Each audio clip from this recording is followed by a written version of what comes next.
Our first speaker, Adam Cormack from the Woodland Trust, who is going to talk to us about the forthcoming report on the state of woods and trees in 2025. And we're going to try a small amount of interaction, and I promise you this will make my talk marginally more interesting at the very least. So we'll give it a go.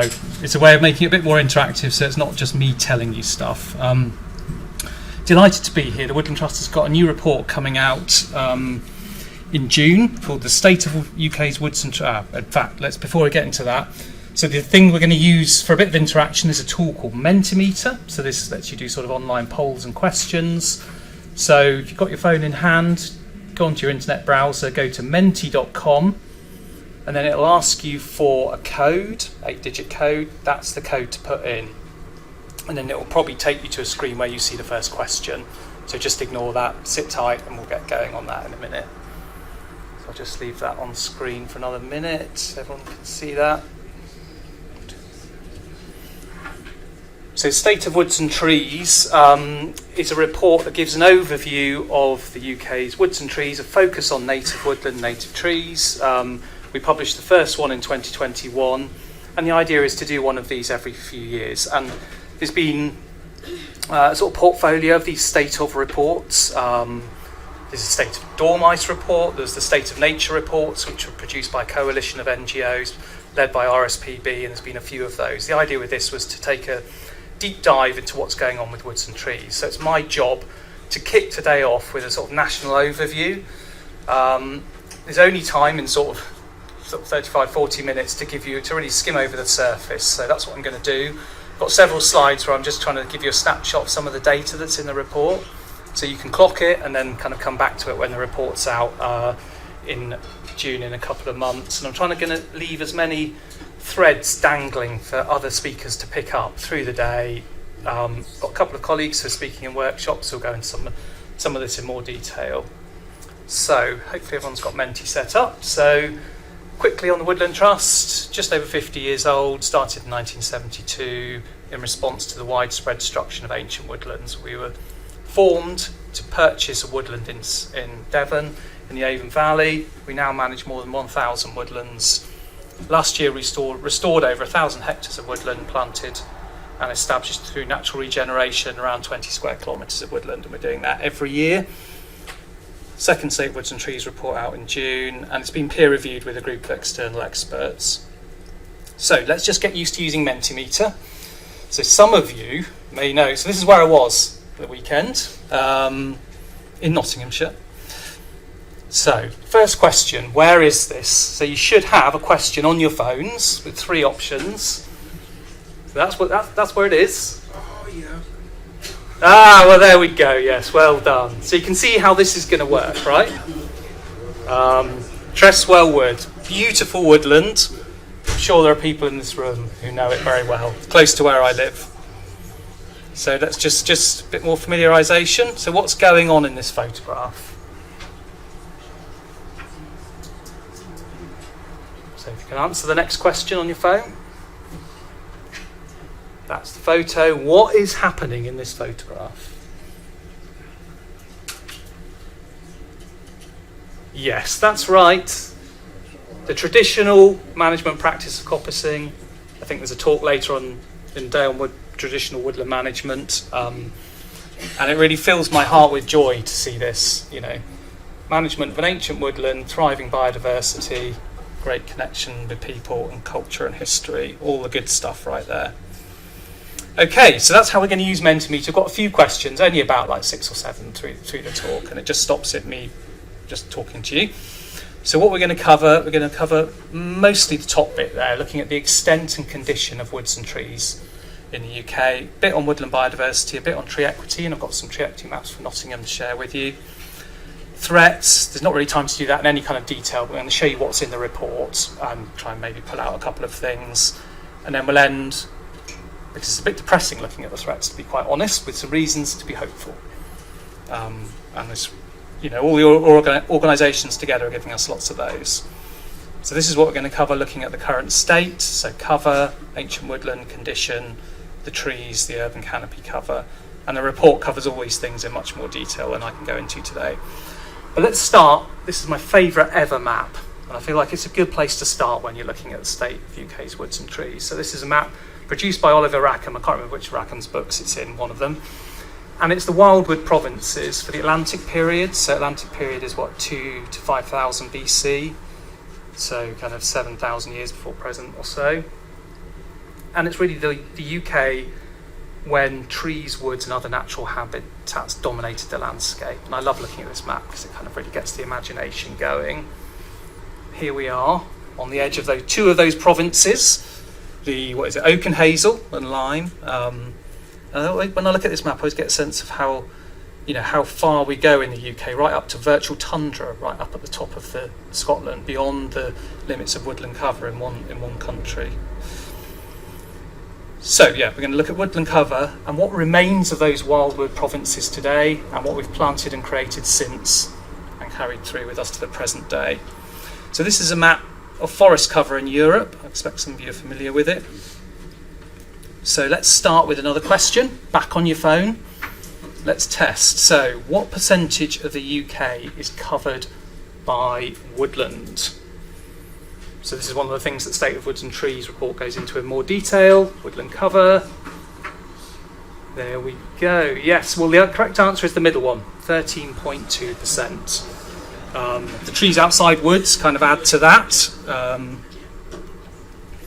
So here we are over in the UK with 13%. If you like trees, the country to live in is Finland, 73% woodland and forest cover. So some of those bigger European countries have around 30% woodland cover, forest cover. I think it's interesting to look at the countries that have a similar population density to the UK though. I think that's more instructive than those bigger countries. So Netherlands, 11%, Belgium, 22%. Both those countries have a higher population density than the UK. And the EU average is 38% compared to our 13%. So we know that our country, it's a paucity of woodland cover. And if you've travelled around Europe, you can start to hypothesise why. Internationally, here's a snapshot of that kind of let's call it a league table, but it's probably not quite the right word. So where does the UK sit in terms of woodland cover? Who are our neighbours? Well, Morocco, Azerbaijan, Tonga, South Africa. So interesting context, isn't it? It makes you think about the woodland cover that we've kind of got here in the UK. So this map starts to show us about the distribution of different types of woodland. So broadleaf woodland, concentration in southeast England, coniferous forest, concentration in Scotland. And I'm going to get into ancient woodland in a bit more detail, but you can see those kind of hot spots of up in Scotland and then southeast England again.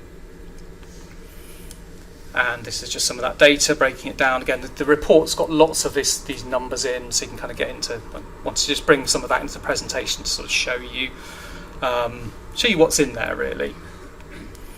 So this chart shows you woodland type. Don't worry if you have to squint and you can't quite read this. The key thing, I think, to take from this, the UK total, this is different sort of types of woodland, broadleaf and conifer, kind of 50-50, so I think that's a useful thing just to hold in mind in terms of state of woods and trees and those kind of big trends in terms of woodland type. So we can look now at the temporal dimension for woodlands, because unlike most other habitats, we look at time as well with woodland. So, next question, so phone in hand again. Ancient woodland is land that has been continuously wooded since when? 3 options. So have a guess.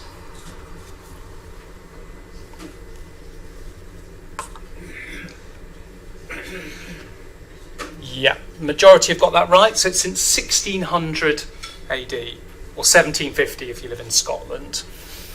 And this is one of the maps from the report, and this is some work we did that's kind of splits, you can just about see, splits the UK up into these sort of hexagons as units that we can then look at ancient woodland coverage and other types as well. That was how we did the maps on the previous slide.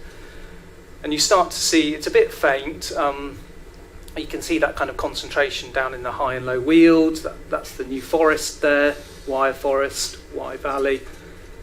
it's hard to make out with this kind of scale. There is a smudge here for Sherwood Forest. I like to think you can kind of see it. That's the Lincolnshire Lime Woods, again, a kind of lightish smudge. Those fabulous ancient woodlands in South Cumbria. You're starting to get a picture of that sort of backbone of our national green infrastructure, these forested areas that we've carried with us for a very long time, some of which obviously date back to the past as kind of hunting forests. Again, here are the numbers, the breakdown. We kind of synthesise this by saying roughly 2.5% of our land area is ancient woodland. What remains of those, and some of that will be those wildwood provinces, perhaps in those areas that could never be cultivated, steep-sided valleys, continuous woodland cover, probably for a very, very long time. So let's have a look at the local picture just for a minute. So what percentage of Nottinghamshire is ancient woodland? So again, have a guess. So UK-wide, 2.5% of our land area. What does that look like in Nottinghamshire? 3 options. Yep, so the majority have got that right. So it's 0.7% of Nottinghamshire is ancient woodland. So that's the extent. So that's us looking at the area of land that's covered by trees and woods. Now we're going to look at condition for a few slides before moving on to ancient trees and some of the urban canopy cover. So with condition, we can look at kind of distilling this into an underlying idea of ecological complexity. I'm going to read some things off a piece of paper in a minute when we get there, so I'll put my glasses on. But that idea of complexity and diversity in woodlands can be kind of defined as this idea of the number of components in that system and then the connections between these components.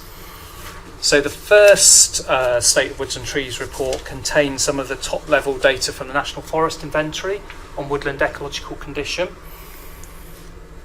So what percentage of UK woodlands are classified as being in good ecological condition? This is as defined by the National Forest Inventory, so have a guess. You've got 3 options. And one of the things we've been able to do with this next report is go into this in a lot more detail, and I'll kind of go into that in just a sec. Oh yeah, different format this time. You kind of go on a slider. Well, the correct answer is probably about there, 7%. Now, that doesn't necessarily mean that all the woods are in bad condition. They're not. The majority are in intermediate condition. And there's a small amount that are actually in kind of what you might say unfavourable condition. And I think we've got this kind of slow motion situation happening here where a lot of woods are in that intermediate stage where they could still be kind of fixed with management, kind of conservation action, or they could carry on that trajectory to moving from intermediate to unfavourable. So I think we're in that interesting kind of window of time at the moment. And I think that's the thing with tree and woodland conservation. You're on a different time scale, aren't you? Some of this is about things happening in slow motion over decades. So we get our data on woodland condition from the National Forest Inventory, just mentioned that, and then from the Bunce Survey of Woodlands. So this is Professor Bob Bunce in the photograph. So Bob Bunce was a scientist and ecologist who set up a number of long-running programmes, particularly the Countryside Survey. Maybe some of you are aware of that, started I think in 1978. But one of the things that Professor Bunce did was start the Great Britain Woodland Survey in 1971. This looked at 103 woodlands, so the first ever national survey of woodlands. Most of them are shown on that map on the slide. These were resurveyed in 2001 by English Nature, as was then, and then they've been resurveyed again, and the data has gone into the State of Woods and Trees report 50 years on. It was actually in 2022. So we've got the longest running woodland survey in Britain, at those 3 time points, 71, 2001 and 2021. One of those Bunce woodlands was in Nottinghamshire, which is circled. I wonder if anyone in the room knows which one it was involved with surveying it. Nobody. So it's a wood called Spittlewood. So not one I've been in, it's a privately owned woodland in Gonalston, like a long, thin woodland up the kind of Dumble there. So that's the Nottinghamshire kind of contribution into it. So this should say Bunts and NFI. So both the Bunts survey and the National Forest Inventory look at these kind of attributes for condition. So there's not time to get into all of them, but what I wanted to do was just read you out a sort of synthesis of the findings for the top, well, for let's say 3 or 4 of these. And I think you'll start to get a sense of some of the data that's in the report. And I think this is where the detail is in terms of kind of the state of woodland trees, really.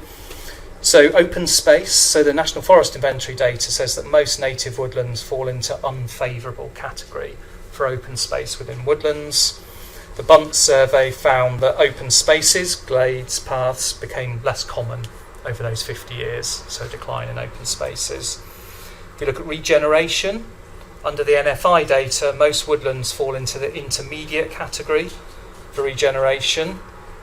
In the Bunts survey, the number of quadrats where regeneration was recorded declined over the 50 years for ash, birch, sycamore and hazel.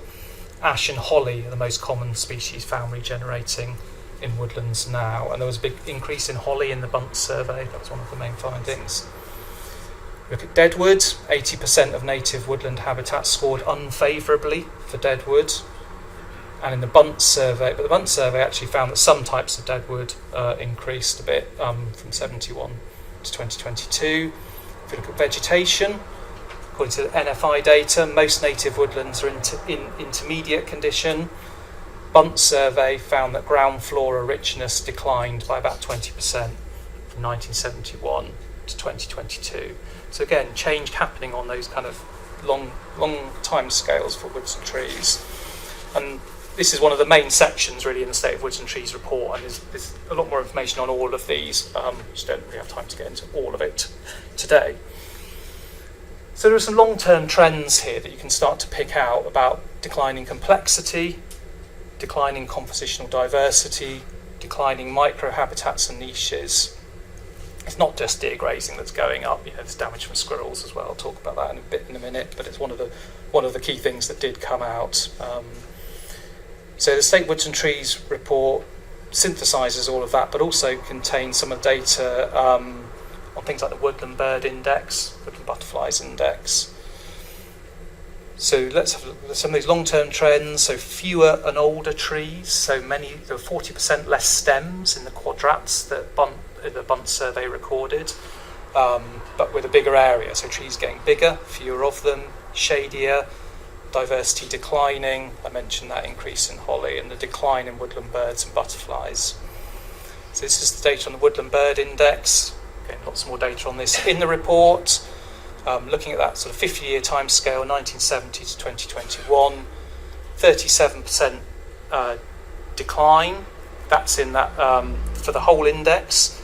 You do have to kind of treat that overall finding with a bit of caution, because you need to get in there and look at the individual records, particularly when you look at specialists, which have declined by 55% over that time period, generalists 5%.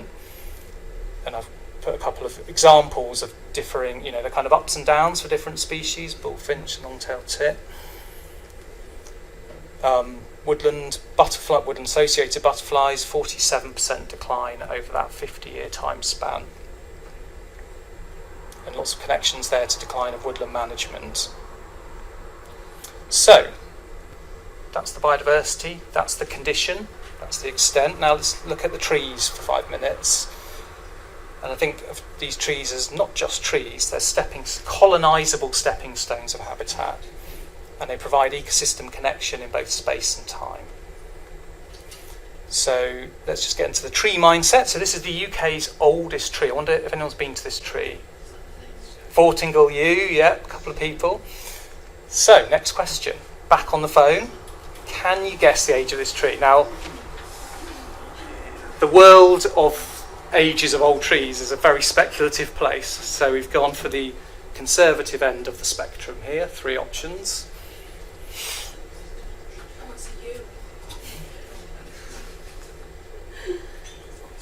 So, well, the actual answer is this one. So 2,000 to 3,000 years old. Now, actually, if you go online, you'll see there are many people who say it's 5,000 years old.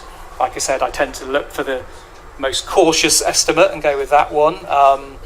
But even 2,000 to 3,000 years old is completely mind-blowing, I think, in terms of, if you think about, witness to human history and all the things that have happened to our country over that time period.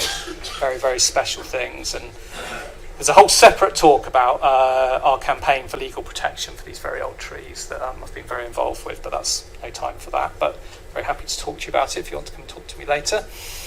So the Woodland Trust runs the Ancient Tree Inventory with our partners, the Ancient Tree Forum, Tree Register of Britain and Ireland. That's collected over 200,000 records of trees now over 20 years through citizen science.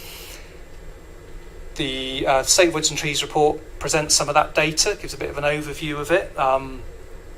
These are the top 10 trees by size. That's the Martin Oak, biggest tree in the country in that top picture. Again, mind-blowing. Just think about our kind of ancestors who grew up, lived with trees like that in the landscape. Underneath that, my photograph, which is our own giant in East Midlands, the wonderful Bowthorpe Oak.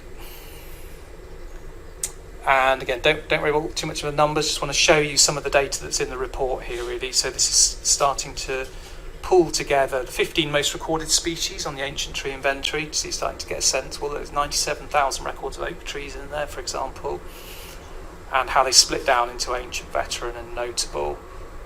And then that bottom, so yeah, over 200,000 trees, even just looking at the top 15. So really huge, very valuable record. Don't know if there's any people who verify trees for the Ancient Tree Inventory in the room, but if there are, thank you. And we've got data on tree form in the ATI. So here we're looking at notable veteran ancient trees, and then whether they show signs of traditional management, maidens, multi-stem, etc. And perhaps showing a bit of a relationship here between ancientness and management. Interesting to look at, interesting to think about why that might be the case. So now I just want to talk quickly about two projects that are looking at helping us to understand the loss of trees outside woods. So this was a study that was done in Essex and Suffolk, looking at digitising records from the first epoch ordnance survey maps from around 1850, when individual trees were drawn on, which you can just see here in this first one. So we digitised those, turned them into dots, then overlaid them on aerial imagery from the present day. So that helped us to get a sense of, well, you can see from that end photograph, a number of these trees that were there in 1850 are no longer there. They're now in the middle of fields and they're not there. So this lets pull out some patterns, which are the boundary trees, so many trees and hedges, 50% loss over those 150 years. Scattered trees, about 85% loss. Groups of trees, around 11% loss. And then a kind of sort of sister project in a way to that, we're just in the middle of completing with the Tree Council, looking at 124 trees that were featured in a series of books on the heritage trees of Britain. Some of you might have a copy of some of these. So we've gone back to these trees 20 years on to survey them, have a look at the extent to which they're critical, threatened or secure. My colleague Claire, North Wales, who took a boat out to look at this old hawthorn tree. We've had volunteers doing this.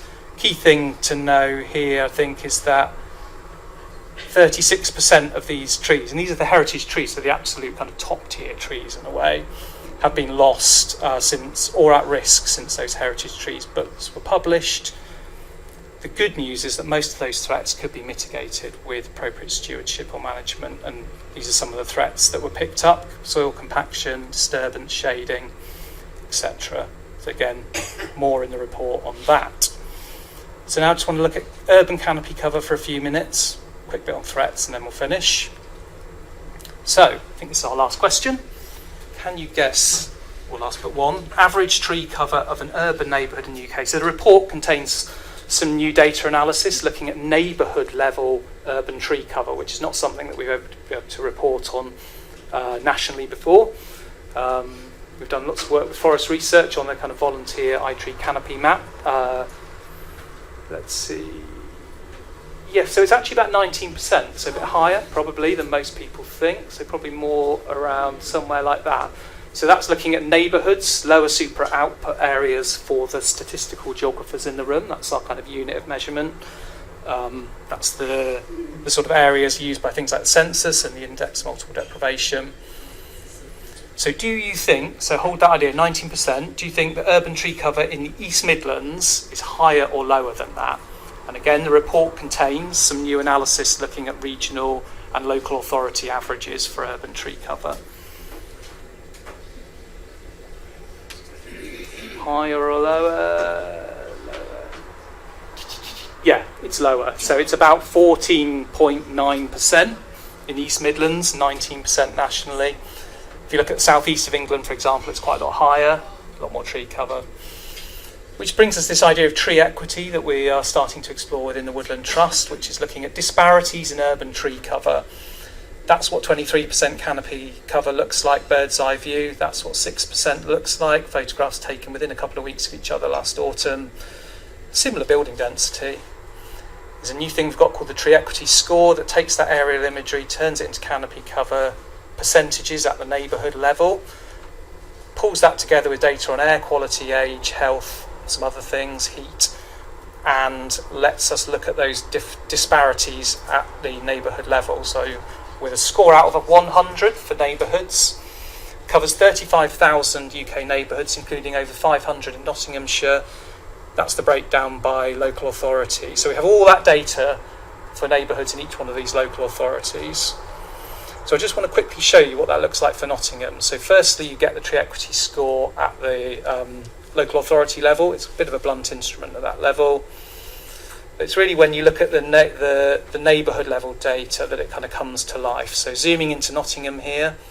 So here we're looking at a neighbourhood, this is Mapley Park, tree equity score of 100, canopy cover of 37%.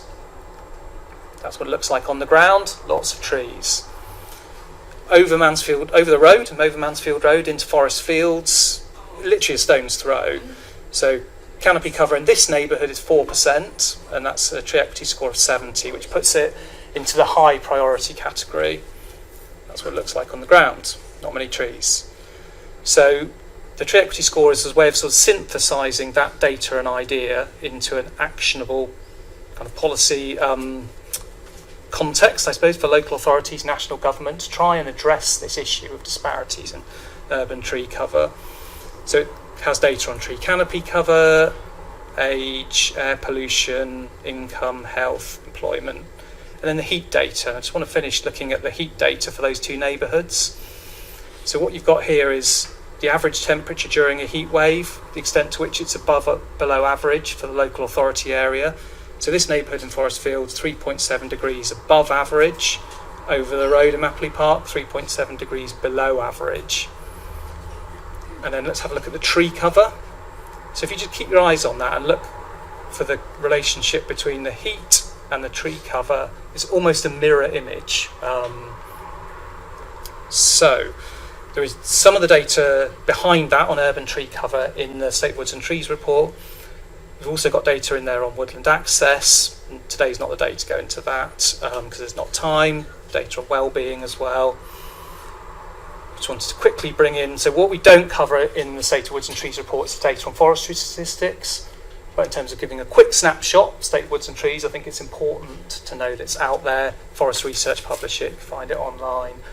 The bottom thing on there is the one that stands out for me, UK's second largest global net importer of wood products, offshoring a lot of our environmental impact. We cover threats in the State of Woods and Trees, data on all of these different things. Pests and pathogens, my colleague Rebecca's here, who's our kind of expert on this. Got data that shows that most of our wooded habitats are above critical levels for ammonia pollution. Long-term trend for nitrogen pollution is in decline, but ammonia pollution is increasing for those woodland habitats. Impact of squirrels, deer, plantations. So we've got some data from our thermal imaging drone surveys on deer density, our herbivore impact assessments. All of that is in the report. Not time to go into it this morning. Similar on squirrels, and similarly for plantations and ancient woodlands.